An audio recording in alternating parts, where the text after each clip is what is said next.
Bien, bonjour, allons-y. Je vous propose donc de commencer cette nouvelle séance du séminaire du CRAL, où nous avons le grand plaisir de recevoir aujourd'hui Andrea Giunta. Donc c'est la première d'une série de 3 conférences qu'Andrea va faire cette semaine. Je vais les rappeler dans un moment. Mais avant, je voulais donc lui dire qu'elle est la bienvenue à l'EHESS. Ce n'est pas la première fois d'ailleurs qu'elle parle ici, puisqu'elle avait fait une conférence l'année dernière déjà à mon séminaire.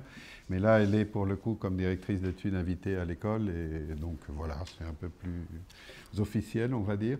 Et en tout cas, c'est un grand plaisir de te recevoir ici à l'école. Et pour la présenter, donc je ne serai pas très long, mais je voulais dire qu'Andrea Giunta enseigne à l'Université of Texas at Austin, où elle est la directrice du centre qu'elle a fondé, qui s'appelle le CLAVIS, on dirait en français, ou le CLAVIS, ou whatever, Center for Latin American Visual Studies, donc le centre latino-américain pour les études sur les études visuelles, pour être fidèle au titre. Donc ce centre de Austin qui a beaucoup rayonné ces dernières années et qui ne l'a pas empêché d'être en même temps présente en Argentine, puisqu'elle est professeure à l'Université de Buenos Aires et chercheur au CONICET. À ce titre, elle anime beaucoup d'activités en Argentine, que ce soit dans le domaine de l'histoire de l'art ou en tant que commissaire d'exposition. Et la première conférence d'aujourd'hui va nous montrer les 2 facettes du travail d'Andrea, puisqu'elle va être un peu l'historienne d'une expo particulière dont elle a été en même temps le commissaire. Vous en saurez plus dans un moment. Mais avant de venir au programme de ces conférences, je voulais rappeler qu'elle a écrit beaucoup. Elle est l'auteur de beaucoup d'ouvrages et beaucoup d'articles. Je cite seulement Vanguardia, Internacionalismo y Política, donc un ouvrage, comme vous voyez, sur l'histoire des avant-gardes à partir des années 50-60 en Argentine et en Amérique latine, qui est devenu un classique, on peut dire ça, dans son domaine. Et d'autres titres comme Post-Crisis, Arte Argentina después de 2001, donc la dernière décennie ou un peu plus de la production artistique en Argentine, ou encore Objetos Mutantes sobre arte contemporáneo, un ouvrage qui date de 2010. J'ajoute que le travail d'Andrea ne se limite pas, et ce serait déjà énorme, à l'Amérique latine, puisqu'elle s'est beaucoup intéressée aussi au Guernica de Picasso, auquel elle a consacré un ouvrage collectif très important qui est paru en Espagne, je crois, il y a 2 ou 3 ans. Et je cite encore, pour ne pas être trop long, puisqu'elle a fait beaucoup de choses, que parmi ses activités comme commissaire, elle est actuellement la commissaire de l'exposition Arteba, qui est la plus grande expo d'art contemporain à Buenos Aires, qui doit ouvrir d'ici quelques semaines. Voilà, ça fait déjà pas mal de choses pour un résumé rapide de ses travaux. Alors, pour vous expliquer, je pense que vous avez vu passer le programme de ces conférences, mais ça commence bien sûr maintenant avec cette conférence dédiée au caso Ferrari, au Ferrari Case, ça serait en anglais. Donc, on a rajouté un sous-titre pour vous orienter un peu, Contemporary Art and Blasphemy in Jorge Bergoglio's Buenos Aires. Donc tout ça est lié à l'exposition rétrospective de Léon Ferrari à Buenos Aires, décembre 2004, début 2005, qui a fait l'objet de toute une campagne dont Andrea va nous parler, et qui était à la fois un moment important, à la fois à cause de l'importance de l'artiste, Léon Ferrari, donc une grande figure de l'art argentin et latino-américain qui est mort l'année dernière, n'est-ce pas, mais à cause de tous les enjeux politiques et autres qui se sont manifestés à l'occasion de cette exposition. Donc ça, c'est le sujet d'aujourd'hui. Demain matin, nous retrouvons Andrea dans le cadre du séminaire de Giovanni Carrelli, que je remercie d'avoir hébergé cette séance qui était au début programmée pour avoir lieu dans mon propre séminaire. Or, j'avais oublié que depuis au moins cette année, l'école fait le pont du 8 mai, ce qui n'était pas dans mes habitudes. Donc, du coup, Giovanni nous a hébergés pour le séminaire de demain à 9 h en salle Fabry de Pérec à l'INHA. Après tout, ce n'est pas plus mal que ça soit à l'INHA pour ce travail et cette thématique. Donc, une deuxième conférence à 9 h demain à l'INHA intitulée Feeling the Past, Can Images Change Our Perceptions of the Past? Donc, un sujet plus théorique, si on peut dire, concernant le rôle entre les images et la question de la mémoire du passé, puisque j'ai oublié de le dire, l'un des domaines, des terrains les plus récents d'Andrea, c'est la question des musées de la mémoire en Amérique latine, notamment par rapport aux dictatures en Amérique latine, donc surtout au Chili et ailleurs. C'est 2 rue Vivienne. Donc voilà, demain c'est à 9 h à l'INHA, 2 rue Vivienne, salle Fabri de Pérez, c'est au rez-de-chaussée de l'INHA. Et enfin, la 3e conférence d'Andrea aura lieu jeudi dans le cadre du séminaire du Centre d'Histoire et Anthropologie de l'Amérique latine. Je précise bien sûr que si Andrea est là, c'est parce que Jacques Polony-Simard a bien voulu proposer s'associer à moi pour cette invitation. Et donc c'est tout à fait, je lui dis bonjour et merci pour cette initiative partagée. Et donc Andrea s'exprimera jeudi à 15 h, c'est en salle 3 du bâtiment Le France, au rez-de-chaussée du bâtiment Le France. Ça sera pour le coup une conférence en espagnol dont le titre est Adiós a la periferia, vanguardias y neo-vanguardias en América Latina. Voilà, 3 rendez-vous pour cette semaine, je crois que je n'oublie rien d'essentiel. Et donc, Andrea, c'est avec beaucoup de plaisir que je te cède la parole. Andrea va s'exprimer en anglais. À l'après, on peut poser des questions soit en anglais, soit en espagnol, soit en français. Nous traduirons, enfin, on n'aura pas de problème à se comprendre, je crois. Donc, Andrea, merci et c'est à toi. Merci. Thank you. I'm sorry for speaking in English, but, well, are still my limitations of language then. I am presenting a topic that is has particular conditions because I was in a way orchestrating my case. You can say that, no? I created in a way a case. It happened. Working with the Leon Ferrari's work since 1992. An artist that at that time had, in 1992, he had more than 40 years creating, well, an incredible amount of works and very radical and key works in many cases, but he didn't have until then a retrospective exhibition, and it was difficult to find color prints of his work. Then it was really an empty space and empty critical production around his works, and also not retrospective exhibitions.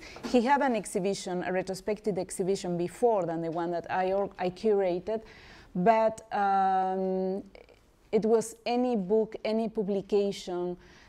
It was not an investment of any kind of resources around his work. He was an artist that was completely out of the market. It was a kind of idol, no? Considered a key artist, but without any connection with the traditional world of art in terms of exhibitions in good spaces in the country or retrospectives. And it took a lot of time really for me to convince an institution to make a retrospective exhibition. It was something that it was in the air. Everybody was sure that it was necessary to make an exhibition, but nobody wanted to do.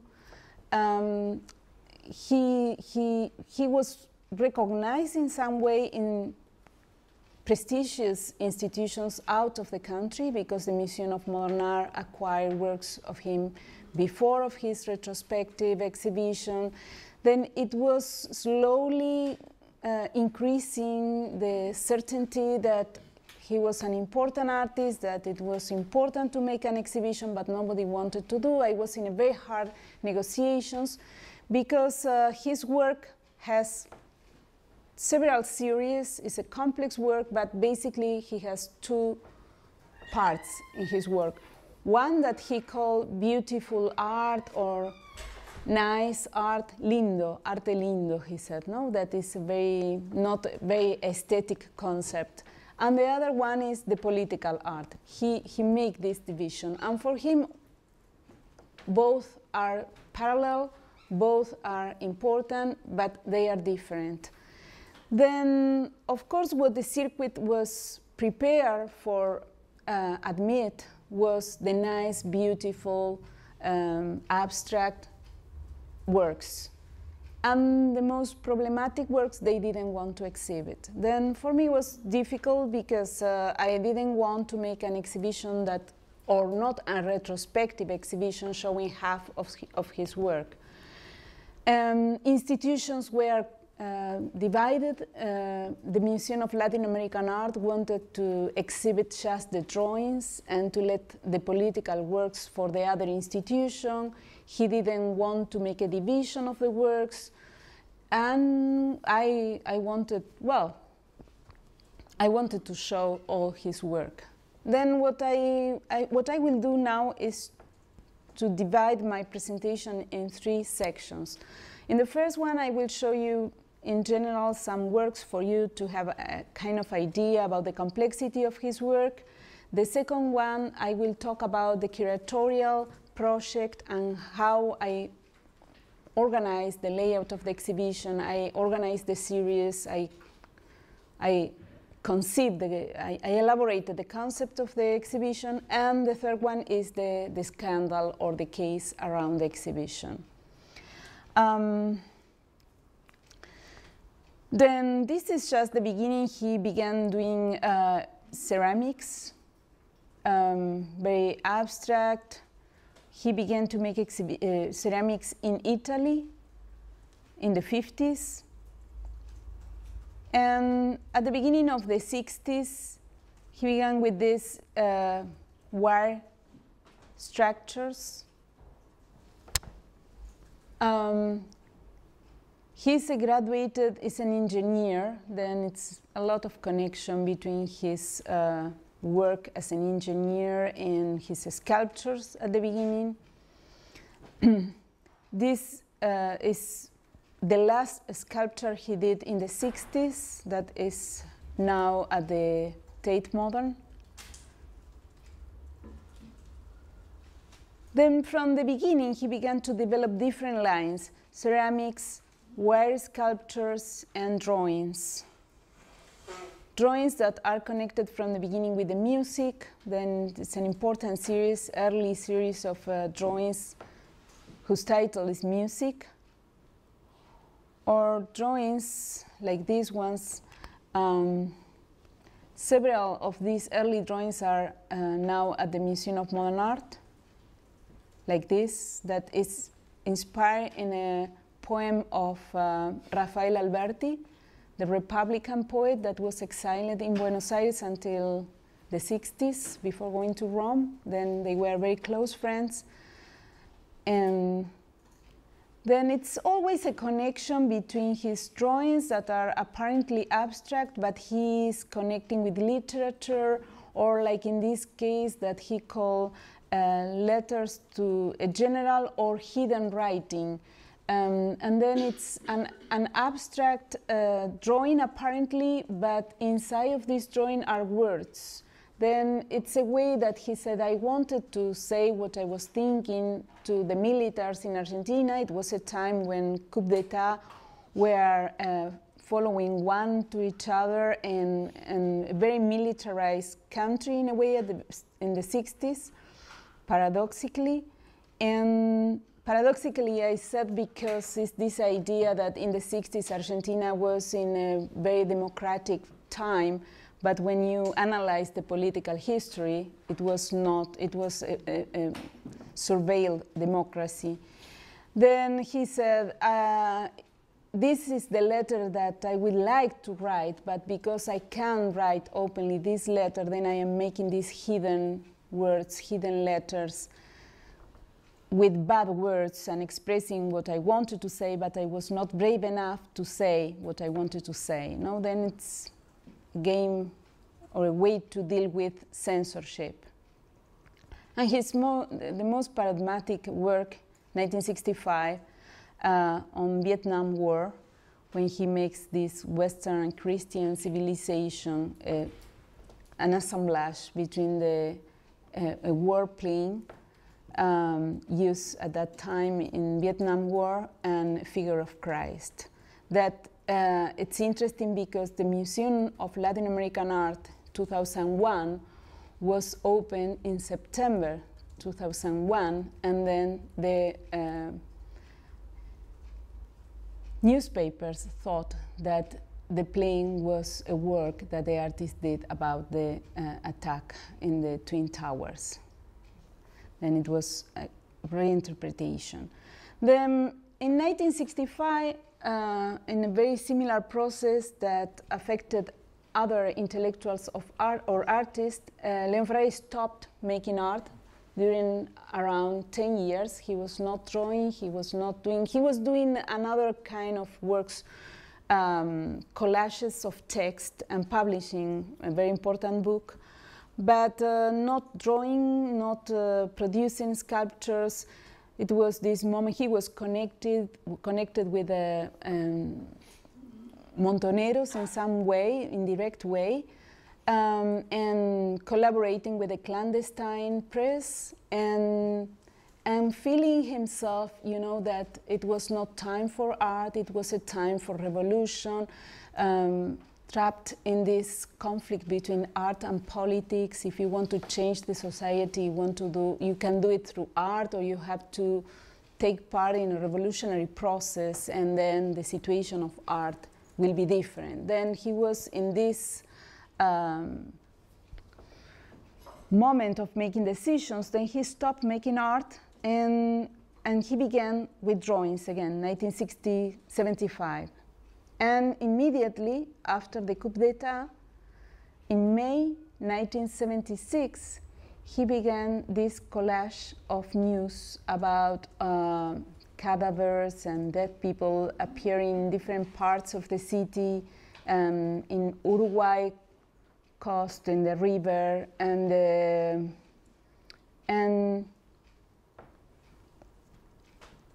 composing in just printing paper, common paper, this collage of news. He was collecting this news during 5 months before going into exile to Brazil in October-November 1976. Then when he arrived to Brazil, he was multiplying this news through photocopies in order to use them as a testimony of what was happening in the country. And then in 1983, when the dictatorship ended and a lot of people, or it was elaborated from the society, what was happening during the dictatorship under the statement, we didn't know what was happening, then he published this collage with this title, We Didn't Know. Then it's usual that he transforms, he was transforming a work from the conception to the final version. No? Then it's like it's a work that never ends. This is characteristic of his work, to go back to a previous work and to modify according to the new situation, and to introduce a social process in the work. No? Like this work that during several years was active. He was distributing the work in one format, but he concluded years later. At the same time that he was doing this denounced work, was producing a series of heliographies, prints with light, and creating these crazy architectures and kind of huge panoptics. It was a way of mail art, because he was making the copies, unfolding them, and sending through to his friends through the mail. Then it was a kind of mural mail art, no? Because when it was open, these pieces had more than 3 meters in some cases, and making these architectures of madness that were, and then very abstract in a way, but trying to express also, trying to find the ways to express what was happening in Argentina. He exhibited this series of heliographies in Mexico, and then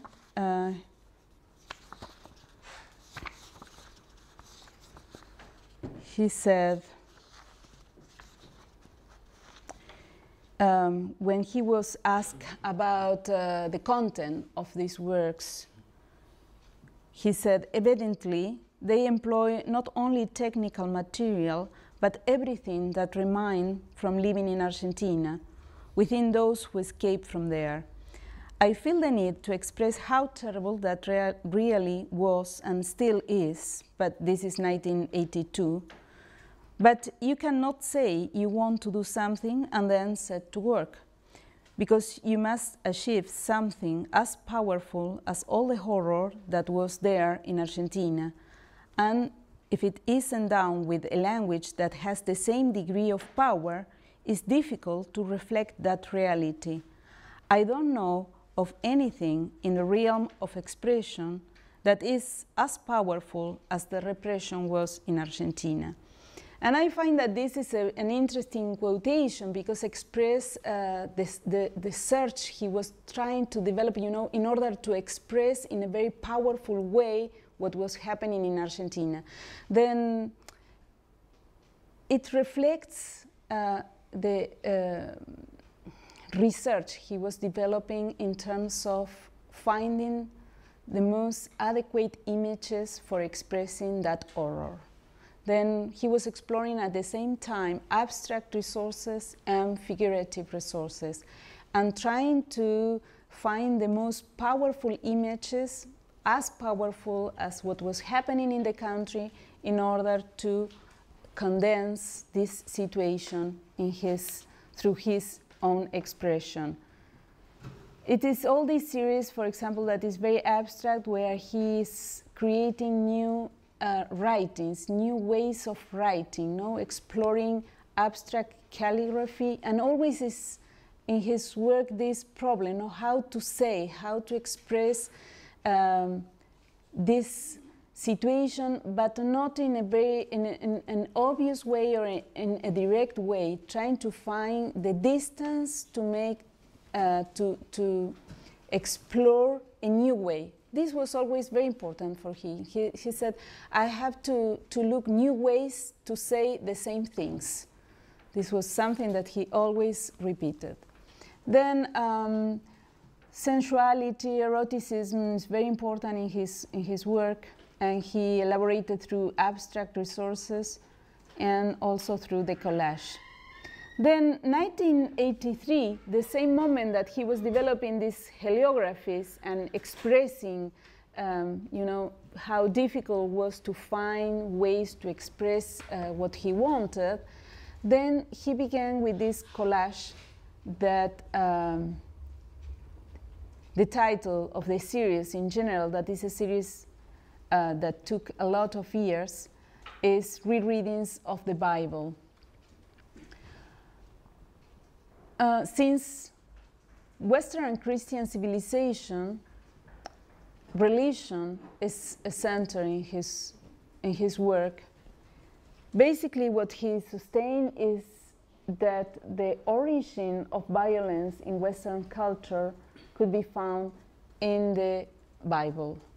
Then his work is exploring once and again what he called the most extremely genocides in history that are described in the Bible, and showing that the fundament, the origin of violence in Western culture could be found in the Bible. Then since this huge collage until the last works he developed, he was going back once and again to the Bible. And then crossing the Bible with World War II, the Shoah, and also through this series of erotic collage, where he confronts also the vision that Western culture has about sexuality with another cultures, and working basically through collage with a lot of humor. No, humor is part of his work. But it's a strong research that he developed in order to bring powerful images to work in another context. This exploration of the more appropriate resources or language for expressing the horror made him to use images very charged of power in Western culture to be activated or use its power in the way that he wanted to make them act. Then he began this series of collage with excrements, where he was using in the space exhibition birds, chickens, different kind of birds, and making this, what he said, is a collaborative collage between Michelangelo and the birds. And he was just the one that was putting them together, no? But always this idea of desacralizing the place of the artist. Like, for example, in the heliographies didn't have a numeration. Then the numbers are infinite. Then moving his place as the auratic artist creating the work, no? And using, like he said, the words of others, collage, news, bottles, like, for example, these bookshelves that we will see after in the retrospective, because it's a work that was destroyed during the retrospective, and now it will be exhibited at the Reina Sofia, broken, as a broken work. And it's about it's a work he did when the celebration of the 500th anniversary of the discovering of America, encounter of cultures, of whatever. Then he did this collage with bottles with objects inside, or a series of mannequins where religion and poetry are always present. For example, this mannequin in the right has text of Borges, and animals, no, always in his works, which is very problematic for the exhibitions. Or these more synesthetic works, the series of Brailes, that he began thinking about the paradoxical situation of Jorge Luis Borges, writing poems of love for women that he couldn't see. Then he was trying to create a synesthetic fusion between a tactile approach, the images, and the poetry of Borges. Usually could be Borges, could be Breton. Surrealism is very important for him, and could be also the text of the Bible, no? Then this irreverence of making you to touch the nude bodies or the controversial representations, and creating this conceptual situation where tactile perceptions, poetry, and visual and images are condensed in just one object, one image. Or working also with the newspaper. And I don't know if it's possible to see what the text said, but usually he quote, or he took some quotation from the Bible. And then again, going back to this idea that the foundation of violence in Western culture is the Bible. No? Then violence is a continuous discourse that articulates Western culture. And finally, at the beginning of 2000, he began to make these objects, where he wrote in 1997 a letter to the Pope asking the end of the final judgment and the destruction of the hell. Then he wrote 2 letters that were signed by hundreds of intellectuals in Argentina, asking for these changes and expressing, calling for the human rights after death. Then he considered that the hell was a way of legitimizing torture, and he called for the human rights after death, and that's why he asked for the destruction of the hell and the end of the final chat. And creating this very polemical assemblage of objects with a lot of humor at the same time, but where he is reproducing some situations that you can find in some representations of art, and manipulating images also, a lot of them. Then, well, of course, these were the most controversial images in the retrospective. Then this was the only problematic moment that really, it were always problems with the use of animals. All the ecologists were signing letters and requesting for the freedom of the chicken or the freedom of the birds, or for not to have birds in the exhibition. Then this was one area of problems that I had to deal with when I was planning the exhibition. How, you know, to negotiate with these disagreements. Then that's why we have a specialist in different kind of animals, different kind of specialists working together during the time of the exhibition. The other problematic area had to do with the public demonstrations that had happened in this exhibition, 2001, when some people were spraying outside of the exhibition space. But this exhibition was processed in a very, it was not scandalous. On the opposite, it was parodied by the press. It was parodied, but everybody, it was isolated in social terms. These nuns that were praying outside of the exhibition were separated. You know, nobody identified with them. It was not a position of the church, it was any support. They were like an isolated reaction. And of course, exhibiting these kind of works, you can imagine that you have to deal with these disagreements. But, well, expressed in the context of an exhibition, expressed in different ways, but elaborated socially how it was. When this exhibition happened, we thought that it will be manageable.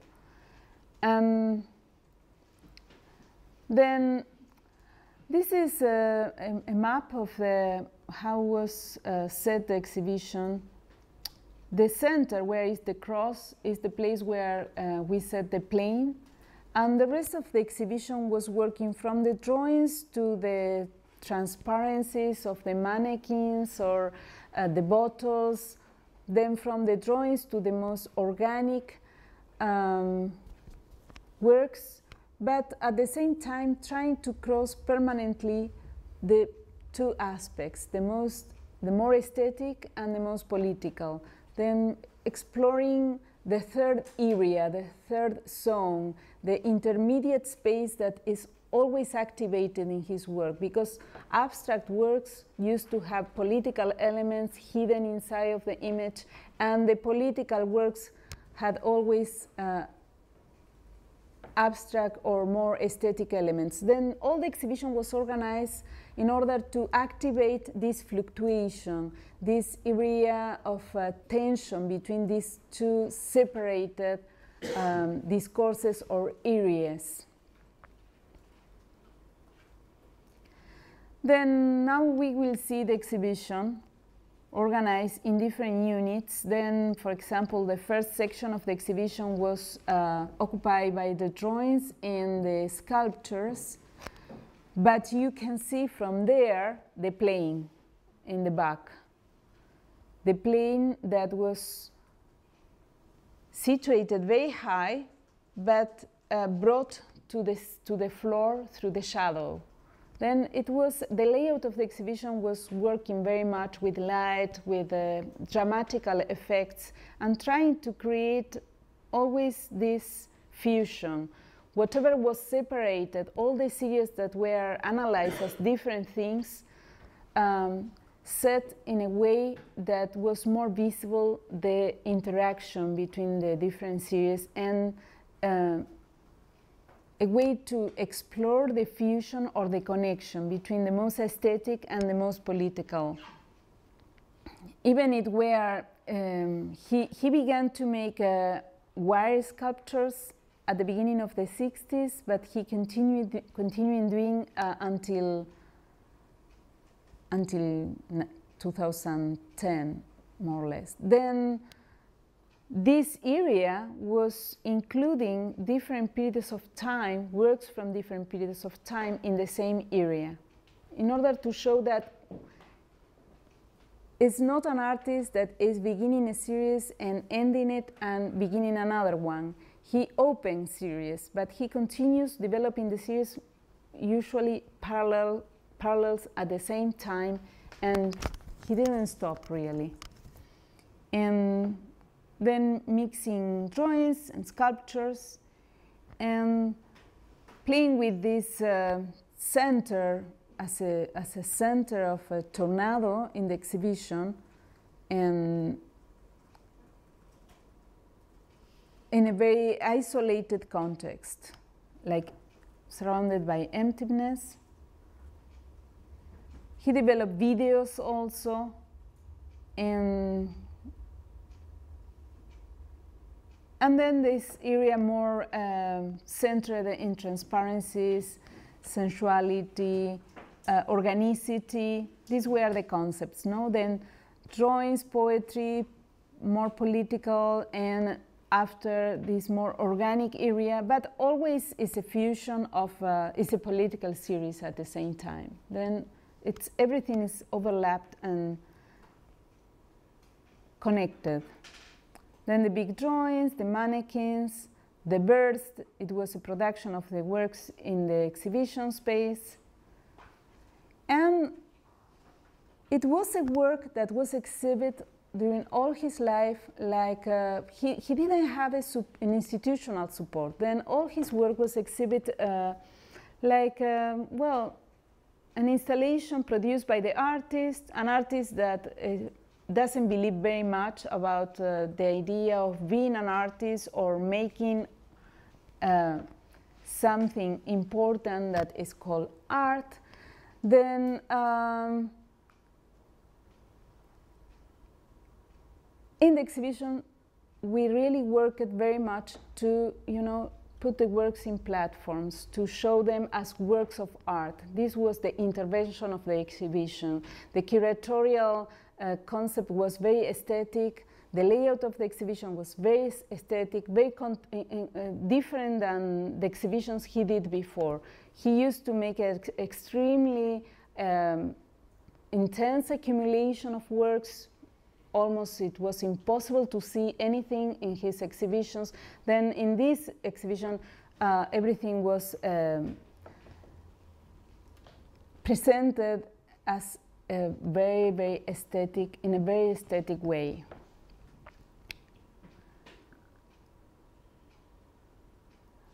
And complete a series about with the Brailles, and the rereadings of the Bible, and mixed with the Brailles, objects, comments about war. And in the exhibition was exhibited for the first time this series of We Didn't Know, in the same space of the heliographies, then reconstructing the situation when he was developing the most political work at the same time than the most abstract work. Then the heliographies were on the other wall then the series We Didn't Know was exhibited. Sorry. And the most difficult area was this, where the ideas for hell were presented, where he said, I represent hell, but instead of making it with common people, I do with the saints that fit the idea of hell. Then this is basically the idea. He used these reproductions of famous works of art in the back in order to show the connection. And the exhibition became a public event. This is when the case really was configured. Then what happened with the exhibition went beyond of any expectation we had, and some dates about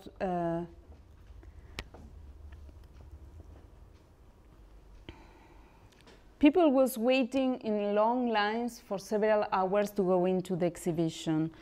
It was visited by lawyers, judges, and city officials. Works were destroyed inside of the exhibition. It sparked numerous mass demonstrations in its defense, a mass and a demonstration against it. It gave rise to almost 1,000 articles in the newspapers and magazines during the time that the exhibition was open. The center where the exhibition was set, the Centro Cultural Recoleta, received more than 1,000 emails, messages supporting the exhibition or against the exhibition. It was on the cover of the newspaper 15 times, the exhibition. It was published a letter for supporting the exhibition in the newspaper with more than 2,000 signatures. The visiting hours of the exhibition had to be extended until past midnight. A survey was conducted during its final days, to which 1,800 people responded. The public filled 4 books with opinions regarding the works were shown, and panels were held on television programs devoted to political commentary, in programs that were never before pay attention to exhibitions of art, political programs, most of them. And even it was on the front page of Le Monde during the time of the exhibition. What happened is that the exhibition was open on November the 30th, and the 1st of December, the Cardinal Bergoglio, the Pope, now it was Arzobispo of Buenos Aires at that point, published a letter. I don't know if it's possible to read it, but basically saying that what was perpetrated in the cultural center in Buenos Aires was a blasphemy. And this letter that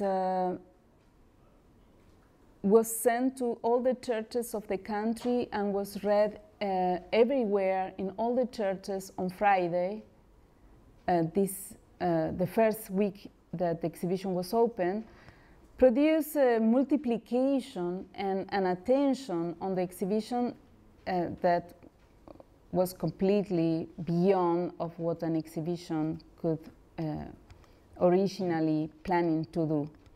Then, from then, in every news, in the morning, in the midday, in the afternoon, at night, it were comments, news about what was happening in the exhibition. Images of Bergoglio reading this letter were projected in the news, and images of the works in the exhibition were on the screen all the time, producing this, a scandal around the exhibition. indications about the potential damage that the image could produce depending on your beliefs or your sensibility were set from the beginning in the exhibition, but according the evolution of the legal case, we should be adding new advertising, new recommendations for different kind of people in the audience. For example, kids were not allowed to go into the exhibition without an adult, or explaining that the exhibition had works that could damage the religious sensibility, or not allowing to go into the space exhibition with cameras, cell phones, or videos, because the law from the beginning prohibit to show the images in order to avoid what it was considered the invasion of your intimacy. Then the idea was that, if you were going to the exhibition, this was a decision of the Cultural Center, and it was a recommendation of the lawyers of the Cultural Center in order to be covered, in order to, be prepared according the situation was changing hour after hour. Then the lawyer said, well, we have to avoid to go outside of the exhibition space. Who is in the space, who is going there is because it's following its own decision, but we can be outside of the exhibition space. Then that's why from the beginning was it was recommended that, or was not allowed to use cameras. But it was incredible because everybody was filming with the cell phone, and cameras, the medias were not allowed to go into the exhibition to the most confronting images, but even so they were filming. Then the most confronting images were in the news 3 or 4 times a day. Then the possibility to close the exhibition and to make it to work just in connection with who wanted really to go to see the works was very, very difficult. It was necessary to multiply the security inside of the space exhibition to such a point that we have more than 40 people of security inside of the exhibition space. Then it was necessary to establish a limit of the audience that could be inside. Then a lot of people waiting outside for 3, 4, 5 hours to go into the exhibition, which is something common probably in Paris, but it was not, it didn't happen really before in Argentina. It was summer, and the exhibition was full of people all the time.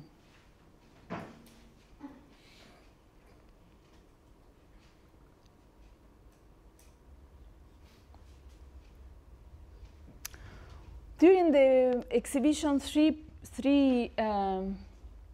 different causes began, and the demands were presented simultaneously in different courts. Then when you have a demand that is using the same accusation, then all of them are concentrated in one court. Then this was what happening. At the beginning were denounces presented in different courts, and all of them were fusion in one unified cause. One of the things that was,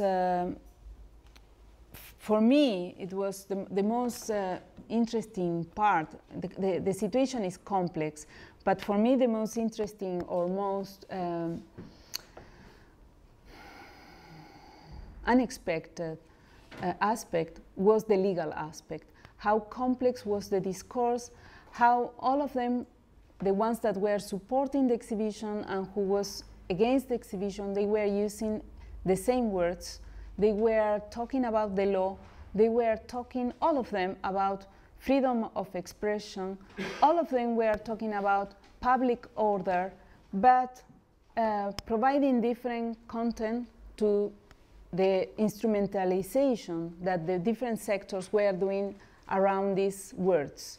Then the same words, but with completely different meanings, and use even the Constitution, the Civil Code, the international agreements like the Pacto de San José de Costa Rica. All these documents, legal documents, were quote the same articles, but for different and opposed requests. One's asking for the exhibition to continuing open, and the other ones for closing the exhibition. Then the files of the causes are extremely big. The papers that were presented are completely fascinating. And slowly, the artists, the mayor of the city, the minister of culture of the city, the director of the cultural center, and the curator, we were all involved in an accusation or a case that was the title of the case. You know, when the case was fusioning, one of the causes was that we were making the country to be in a risk of war with the Vatican. This was the context that makes you to understand, you know, the support, the frame, the legal frame that was created around the exhibition. It's what makes you to understand that so many unexpected things were happening, like groups going to the exhibition to destroy the works. This is the work that will be exhibited at the Reina Sofia. It will be in loan at the Reina Sofia exhibit Broken. It was in this exhibition Principio Potosí that was presented at the Reina Sofia 3 or 4 years ago. It was presented, this work. And the arguments that was used was that the exhibition was attempting with, it was an attempt to the freedom of religious freedom. Then the argument was that the exhibition was not allowing the freedom, the religious freedom. Then the judge that decided to open the exhibition again said that on the opposite, it was a more open space for religious expression, and different kind of expressions were happening in unexpected spaces. Then in front of the cultural center, people praying, inside of the exhibition space also, and demonstrations supporting the exhibition. Then at the same time that acts or expressions against the exhibition were happening, at the same time acts or expressions supporting the exhibition were happening. Then in this case, the Madres de Plaza de Mayo, Abuelas de Plaza de Mayo, and human rights organizations make a demonstration in the cultural center. And different kind of comparisons were established. Then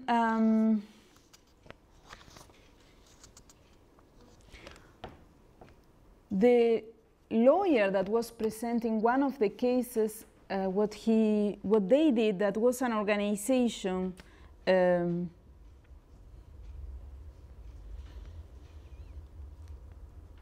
what they requested was to take away of the exhibition around 100 of the 400 works that were exhibited.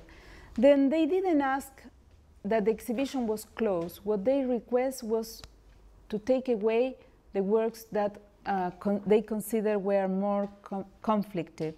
For example, they make a list. 51 insults to Jesus Christ, 24 to the Virgin, 27 to the angels and saints, 3 directed to God, and 7 to the Pope. Then they asked that all these works that contain these different offenses were retired and were took away of the exhibition. And what the judge did was to close all the exhibition. This was the reason why the lawyers of the city decided to appeal the decision of the justice, because they considered that it was a case of judicial censorship, something that it never happened in the country before, where censorship acted just because it was a decision of the militaries or a presidential decision or any institution that could decide to close an exhibition or to prohibit a journal or to prohibit a book. But it never happened before, a case where the justice closed an exhibition and the government of the city decided to appeal the decision of the justice. And it was based on this abuse of authority that the judge was accused, because decided to close all the exhibition when the ones that were presenting the demand were requesting just to take away of the exhibition 20% of the works exhibited. And based on that reason is that the government, in also an unusual situation, used all the lawyers of the city to present an appellation to the decision of the justice. One of the arguments that the demanders were using was that it was not possible to make an exhibition that was an offense with the money of the Christians. And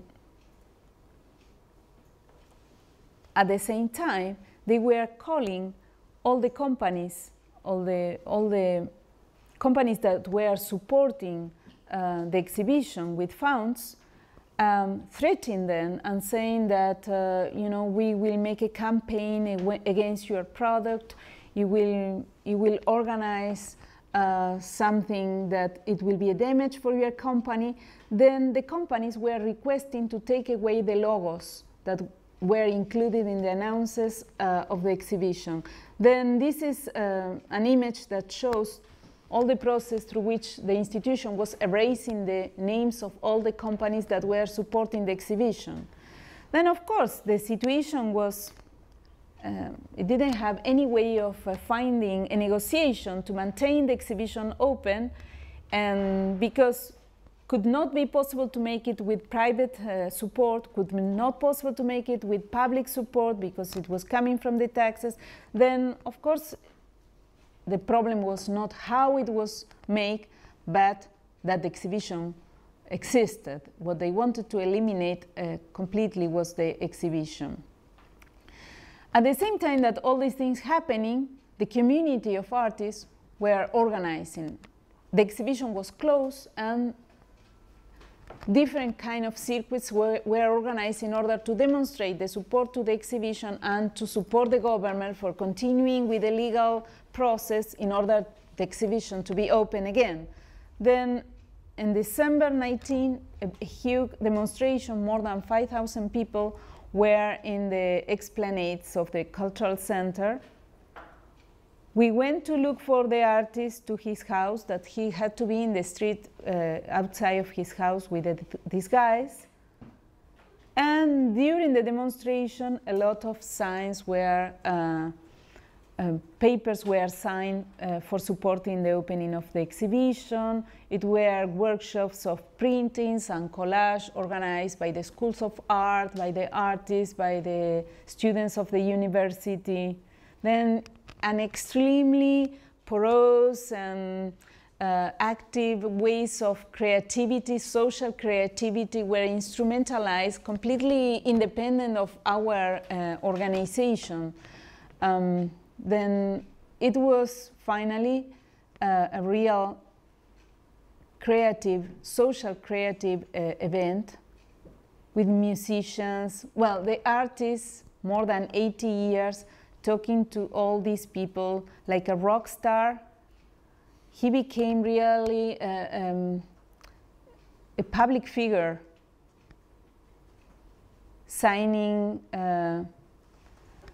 in the street every time. He couldn't go to the exhibition, really. He couldn't go to the exhibition. He was most of the time during the exhibition in his house, just being connected with the public through the radio programs. And then artists making performances, huge demonstration, and the artist talking to his public. After that, when this demonstration ended, many people were going to the next church, the church that is next to the cultural center, and then violent confrontations were happening outside of the church. One of the issues was we were accused of several things. One of the accusations said, well, that we couldn't use the money of the Christians for making an exhibition that was an offense. Another thing was why we were doing in this space. That was a provocation, because it was an exhibition cultural center next to the church. It was on the other, then we have a response for all these accusations, you know, why was there? Was there because this is a center where most experimental exhibitions happen. At the same time, it's the cultural center where the artist did most of his exhibitions. It's a public place where, you know, most of his exhibitions happen in this space. The other accusation was that it was a provocation to open the exhibition at the end of the year when Christmas, close to Christmas.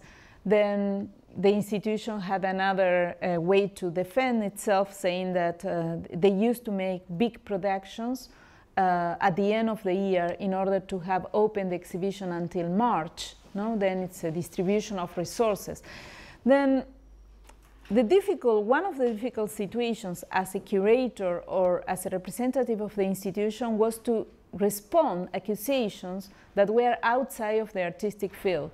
We have artistic reasons, we have institutional reasons. We were really very close into the dynamic of the cultural institutions working, thinking, well, what were the more convenient reasons for making this big exhibition, big production at the end of the year? Why in this cultural center we really have a representation of very separated spaces. For the ones that were working in the cultural center, the church is completely outside, is not connected with this space. But then the fusion between church and culture was evident in this context. Then institutions that were articulated in different contexts and in different dynamics were fusion in this moment. Well, demonstrations in the street were permanent, in front of the tribunals, in front of the cultural center, in front of the churches. It was a time where it were very frequent the accusations for abuse to priests, and then it was a process of answering and provocations and answers that were articulated independently of the artists, independently of the institutions. A social dynamic was articulated during these days that became a parallel event to the exhibition and make it visible a lot of issues connected with the place of the church in the society, and particularly in this moment in Argentina, where it was a discussion about introducing sexual education in the school, and Bergoglio and the church were completely against. And it was a process, a magnificent process, when images were used and articulated for different sectors in order to answer each other and in order to make more powerful their own request, their own position, their own agenda. Then finally, it was a kind of battle between two people that knew very well the power that images could acquire.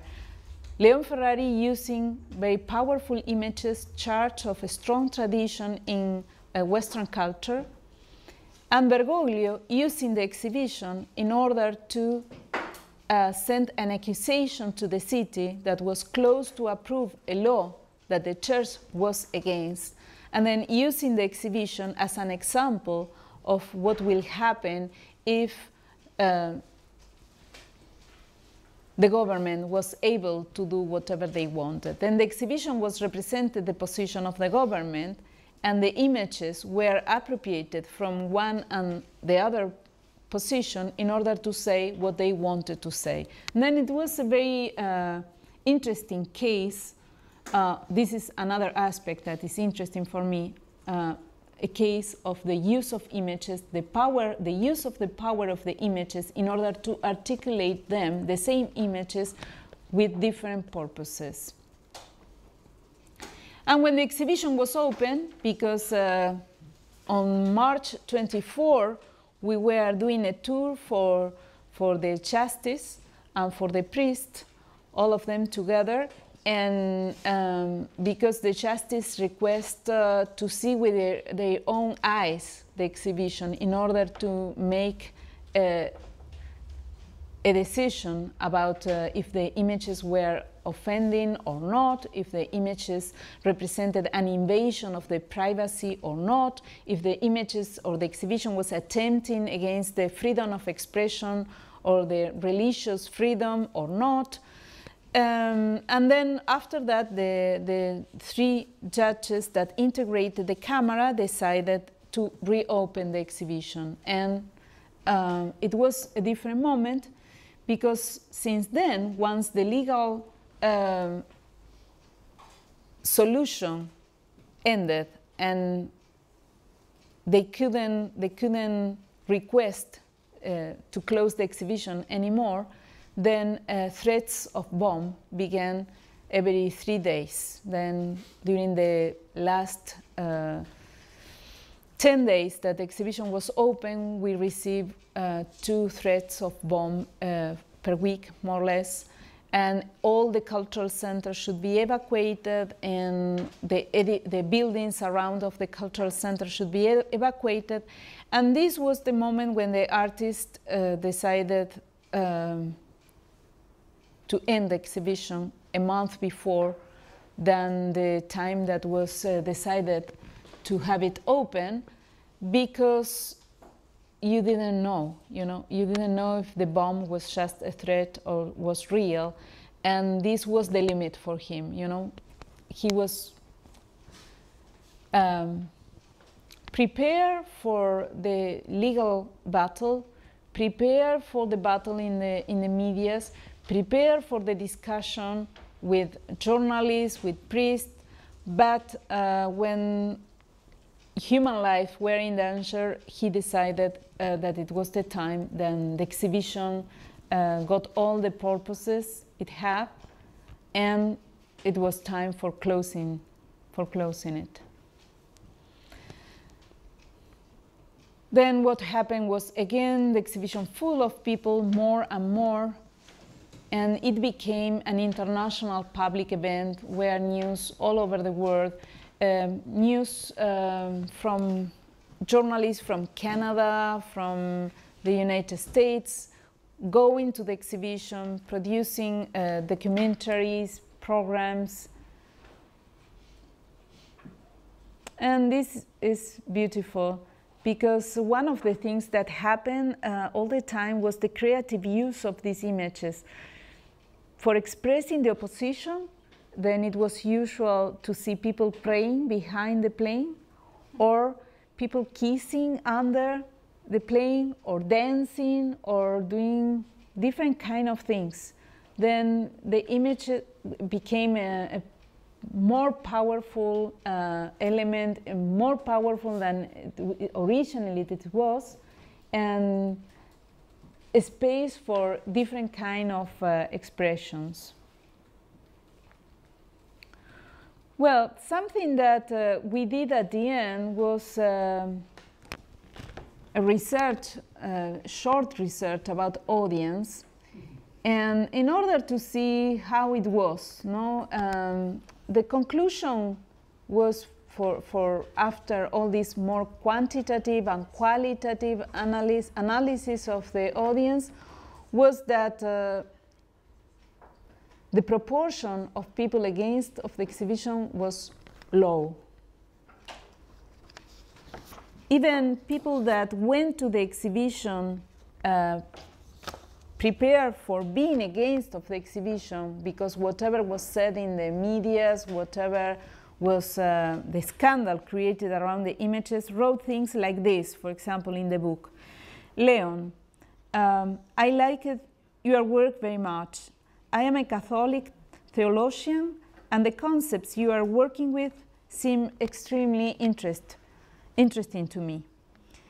And another one wrote, before seeing the exhibition, I agreed with those who were raising arguments against it.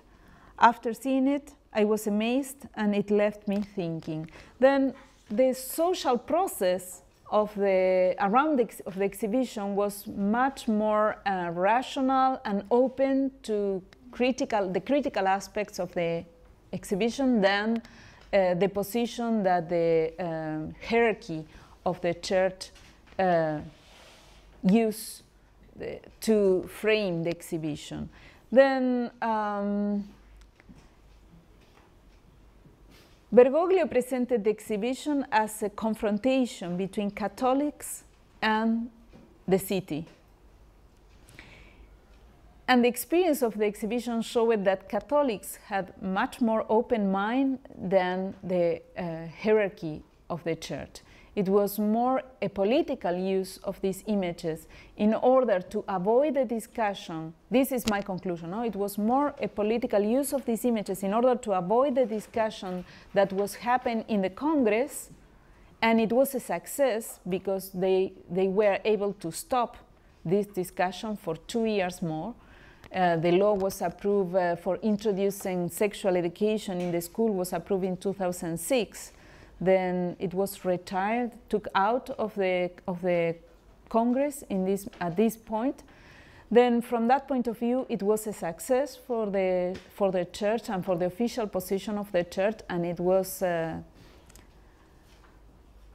not a success for Ferrari and for the exhibition, but it was a success on the other way because it was a country where censorship was used as a frequent tool and as a frequent intervention, as a way to interfere with the cultural field. And after that,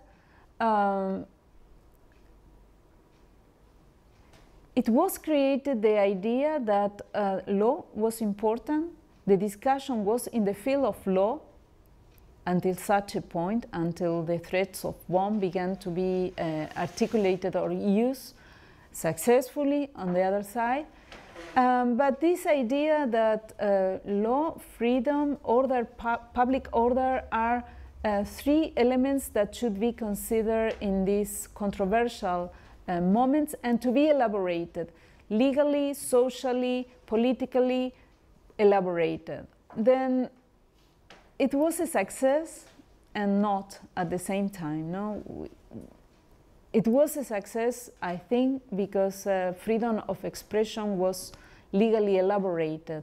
It was not just a word, but it was elaborated through different documents. In the book that you are looking there are condensed and are compiled all the resolutions of the court. Then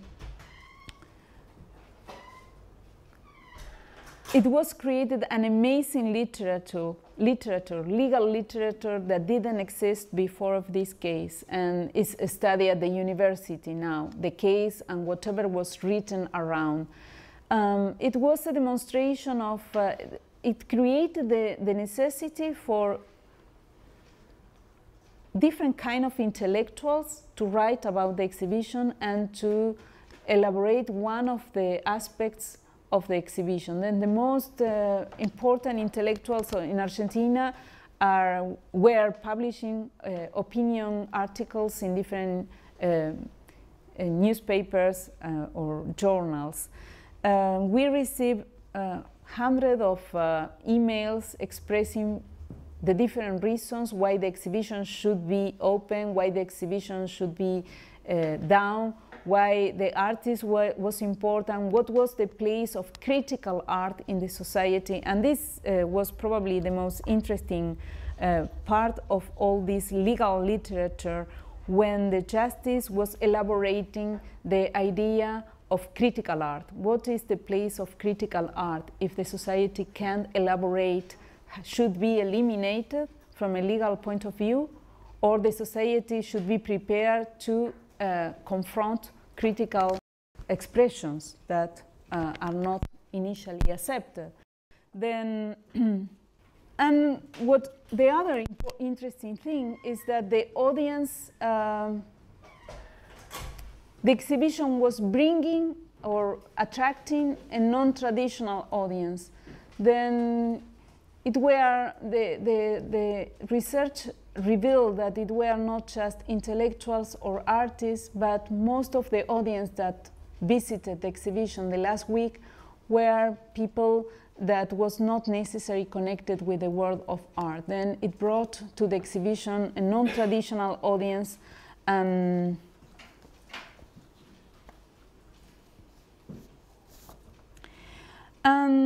then, well, I think that this is more or less the display of something else I wanted to add. One of the issues that for me was always problematic, because I was educated in a Catholic tradition, then my mother, that is Catholic, she said to me, well, you know, this reaction is not logical, because every Catholic knows that an image, if it's not consecrated, is just a piece of plastic.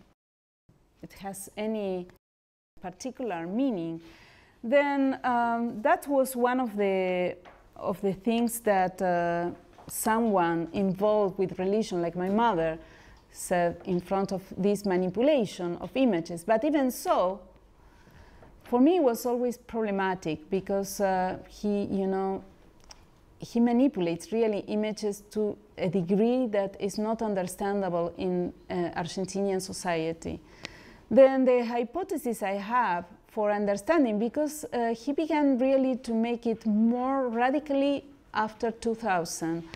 When I saw this exhibition where he presented this, collage of images, I said, how you were able to do that? You know, that was my question. How you were able to do that? He said, well, it took 50 years for me to be able to use the images of Christ in this way.